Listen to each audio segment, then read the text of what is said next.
Have you ever wondered why it's so hard to stop caring about what other people think?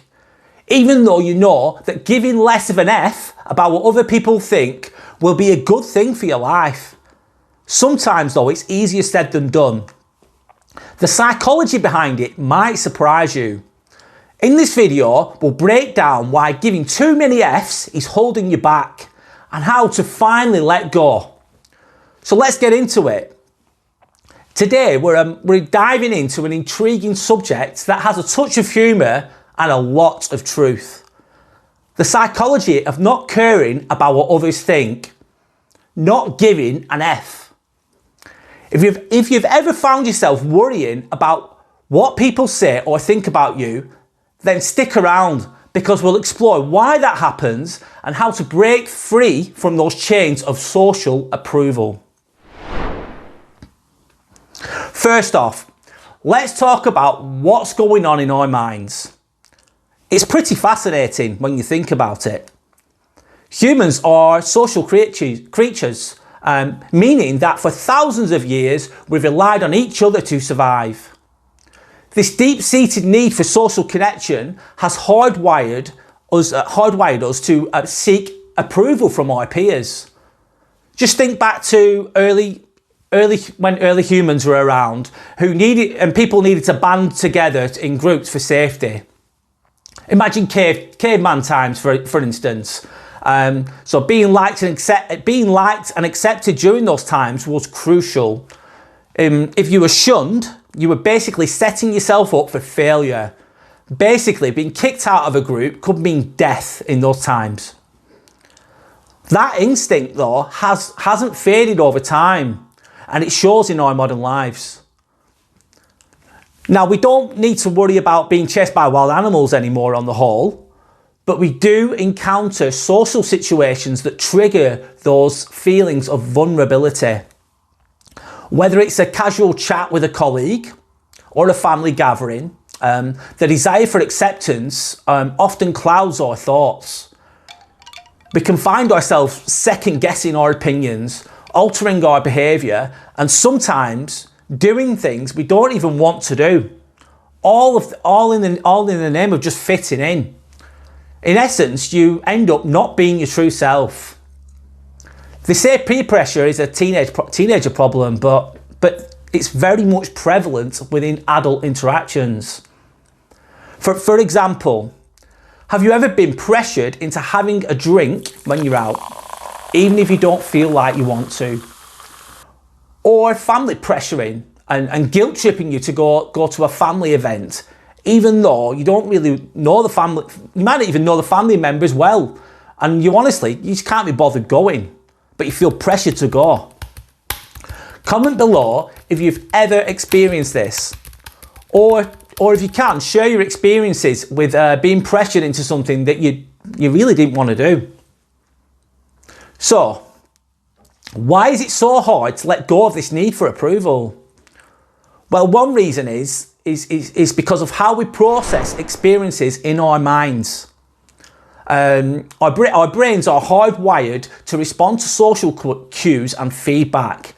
And the more we care about what others think, the more our brains reinforce that behaviour. It can be a vicious cycle, basically. People pleasing comes to mind. It can become, like I've just said, a vicious cycle because we care too much, we worry too much, and our brains reward us for seeking that approval by making us feel validated, at least on a temporary basis. But how do we rebel against this instinct?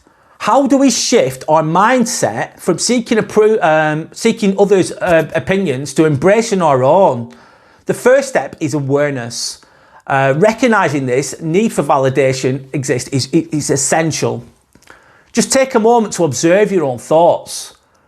When you're out and about to make a decision, ask yourself honestly, am I doing this because I genuinely want to, or is it because I just fear judgment? This simple question can start a powerful shift in your thinking, but please remember, you must be honest with yourself to achieve this. Be real with yourself. So next, let's talk about reframing failure. Society tends to label failure as the end of the world. But if we change our perspective and view failure as an opportunity to learn and grow, the stakes become less daunting to us. When you no longer fear failing in front of others, you'll start to care less about their opinions. They have less power. You'll discover that what truly matters is how you view yourself and the lessons that you take away from those moments. And remember, you don't make mistakes. The mistakes make you. Try not to be too hard on yourself when things don't go perfectly. Moving on, so another important aspect is surrounding yourself with the right people. The company you keep can heavily influence your mindset. When you spend time with encouraging and supportive individuals, you'll find it much easier to cast aside worries about judgment. These relationships can become a safe space where you can express yourself without fear. Conversely, if you're often around critical or overly negative people, it can heighten your need for approval. This can further trap you in that vicious cycle. So it's much obvious, state the obvious, but it's much better to be around winners who can lift you up rather than and not losers who only drag you down. So moving on, let's also touch upon self-acceptance. Embracing your quirks and imperfections is vital. We all have our own unique traits that honestly it can be pretty weird. Everyone's a little bit weird, let's be real. But celebrating those differences instead of hiding them is massively liberating. When you genuinely accept yourself, it becomes easier to shrug off what other people think. It's all about creating a strong sense of identity that is untouched by external validation. Now, here's a little exercise for you. Think of something you've held back on, whether it's a quirky hobby, a unique opinion, or even a fashion choice. Now imagine sharing that with someone else, or simply embracing it for yourself.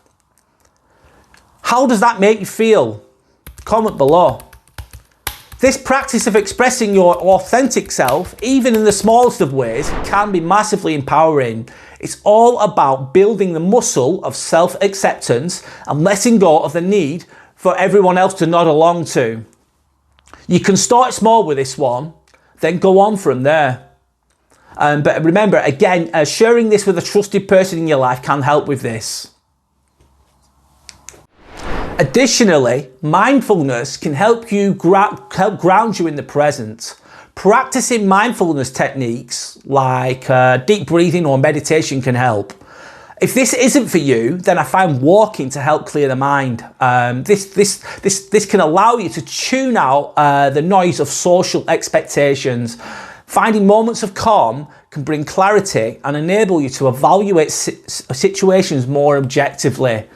You'll realise that the opinions of others don't define your worth or abilities. It can help you see more clearly. Finally, we must remember that we're all works in progress.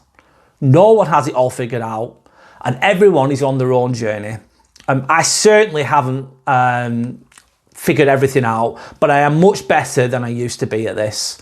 And when you shift your focus from seeking approval to embracing authenticity, you may inspire others to do the same.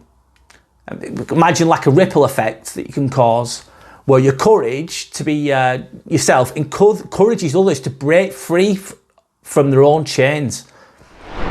So in conclusion, the battle against the need for social approval is an ongoing process, but it's one worth fighting for.